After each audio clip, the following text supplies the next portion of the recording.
When you think about the China-Arab world relationship, one of the things that I find fascinating is that it has been gradual over the past 2 decades. It has been growing very steadily. It almost reminds me of that great line from one of Ernest Hemingway's novels, where a character was asked, "How did you go bankrupt?" And he said, "Well, it was gradual, and then all of a sudden."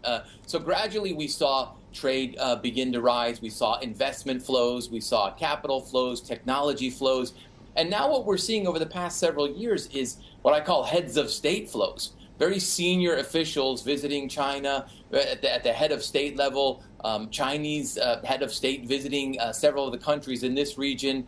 And I think some of that has to do with the fact that the heads of state are catching up with the trade flows. We're talking about a $400 billion trade relationship between China and the broader Arab world. Now, when it comes to the UAE, and the visit of President Sheikh Mohammed bin Zayed, the UAE plays a unique role here because it's a relatively small country, but it is China's largest trade partner in the Arab world. And why is that? It's because of the UAE's powerful platform as a logistics hub. The Jebel Ali port in Dubai, the Khalifa port in Abu Dhabi. Chinese strategic planners seem to understand the commercial geography of the UAE well, that it is an important crossroads, links to East Africa, links to South Asia, links across the Middle East, and Chinese officials are using that very, very cleverly in many ways.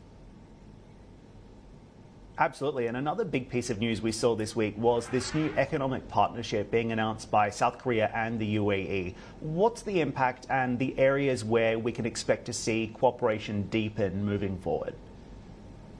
That's it's a very important one because the UAE-South Korea relationship doesn't get as much attention, but the fact that the president of the UAE spent 2 days in South Korea is a reflection of the importance of the relationship as seen in Abu Dhabi. This is a relationship in which they've been trading for a long time, so it's not new. There is a fairly significant amount of oil that goes to South Korea, roughly $7 billion a year. You have Korean cars coming into the UAE, Korean defense technology coming into the UAE as well. But I think one of the more interesting aspects of this relationship going forward is going to be in the clean energy space. We've already seen South Korean firms partner with companies like Masdar, which is the renewable energy giant, ADNOC, the Abu Dhabi National Oil Company, on things like green hydrogen, blue hydrogen, carbon capture and storage. And I think that's where we're going to see the next phase. And then it's also important to remember that UAE has a growing nuclear energy infrastructure. And at its peak, its Baraka nuclear power plant is going to account for about 25% of its energy needs. And that was all built by South Korean firms. And the UAE wants to double down on that and actually build another round of nuclear energy power plants. So this is a really growing relationship.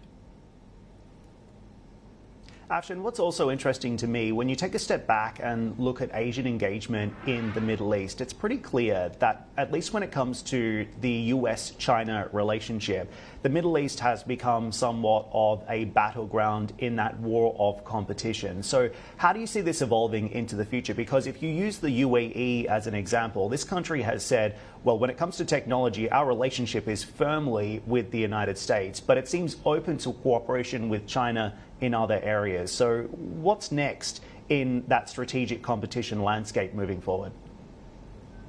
No, Dan, I think you're absolutely right. I think you framed it exactly right. I mean, when it comes to the UAE-US relationship, the United States has been pushing the UAE to tread more warily, shall we say, on its relations with China. And then the UAE and others, Saudi Arabia and others, have gone back to Washington and said, okay, define tread more warily. What do you want us to do?